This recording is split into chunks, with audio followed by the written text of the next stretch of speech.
விஜயகாந்த் அவர்கள் மறைந்த போது சமூக வலைதளம் முழுக்க ஒரு செய்தியை பார்க்க முடிந்தது. ஒரு நல்லவரை இழந்துட்டோம் அப்படின்னு. அதே செய்திக்கு கீழே பல பேர் கமெண்டாக போட்டது ஒரே ஒரு செய்தி தான். ஒரு நல்லவரை இழந்துட்டோம், இன்னொரு நல்லவரை இழந்துவிடக் கூடாது என்று. அவர்கள் யாரும் நாம் தமிழர் கட்சி கிடையாது. ஒரு நேர்மையாளர், அவர் அரசியல் தனிப்பட்ட முறையில் மட்டுமே நேர்மையாளர் விஜயகாந்த். ஆனால் கொள்கையில், கோட்பாட்டில், சித்தாந்தத்தில், அரசியலில் தரம்படாத கைகளுக்கு சொந்தக்காரன் நம்முடைய அண்ணன் செந்தமிழன் சீமான் மட்டும்தான். அவரை இழந்துவிடக் கூடாது என்று ஒவ்வொருத்தரும் பதிவு செய்தான். ஆனால் நாம எப்பவுமே அண்ணன் சீமான் சொல்லுவாங்க, நீ பெத்த தாயை பட்டினி போட்டு எத்தனை அன்னதானம் பண்ணாலும் வீணு. நம்ம உயிரோடு இருக்கும்போது தாய்க்கு வந்து சோறு போட கிடையாது, செத்த பிறகு கல்லறை கட்டி கும்பிடுறது. கட்சி வளர்ந்திருக்கிறது.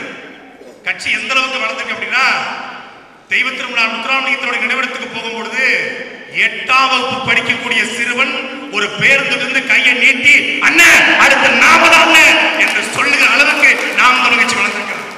இளைய தலைமுறை போய் சேர்ந்துருச்சு.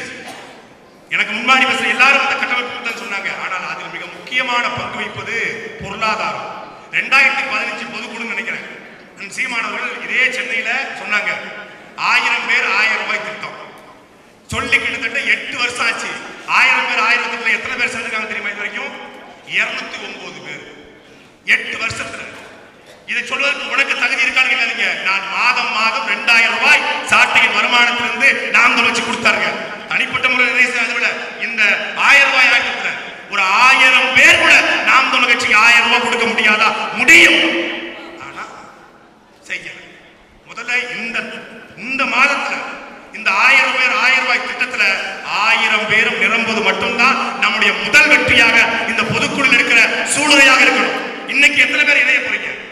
நீங்க ஒரு கட்சிக்கு 10 லட்சம் ரூபாய் கூட மாதம் வருமானம் வரலன்னா பொங்கலா அண்ணன் ஒவ்வொருத்தரா கொண்டு கேட்கறது. மாவீரர் நாளுக்கு நான் உட்கார்ந்து 25 கட்ட அண்ணன் என் முன்னாடி பிச்சை எடுத்தேன். 50,000 போடுங்க, 25,000 போடுங்க. இந்த 1000 பேர் 1000 ரூபாய் திட்டம் நம்மகிட்ட இருந்தா யாரிடத்திலும் கை நீட்ட வேண்டிய தேவை கிடையாது. நம்ம கிட்ட மாசம் 10 லட்சம் ரூபாய் இருக்கும். கட்சியினுடைய நிர்வாகிகளுக்கு சம்பளம் போடலாம். கட்சி ஒரு உறவு, ஒரு விபத்தாயிருச்சா, ஒரு பள்ளி கட்டணமா, ஒரு ஏதாவது ஒரு சின்ன ஒரு கல்யாணமா, கட்சி காசு எடுத்து கொடுக்கலாம். யார்கிட்ட போய் கையெழுத்தணும்? கட்சிக்கு ஒரு ஃபண்ட் வந்துடும். இந்த பொதுக்குழு நடத்துறதுக்கு எத்தனை பேர்ட்ட ஒவ்வொருத்தரையும் காசு கேட்டு 50,000 கொடுங்க, 25,000 கொடுங்க. இந்த நிலைமைக்கு அண்ணன் சீமானை விடக்கூடாது. நம்ம வெளில போறோம், கோட்டையை பிடிக்க போறோம், அதெல்லாம் அடுத்த கட்டம். முதல்ல கட்சிக்கான வருமானத்தை இந்த 1000 பேர் 1000 ரூபாய் திட்டத்தின் மூலமாக கொண்டு வாங்க. அதை சொல்றதுக்கு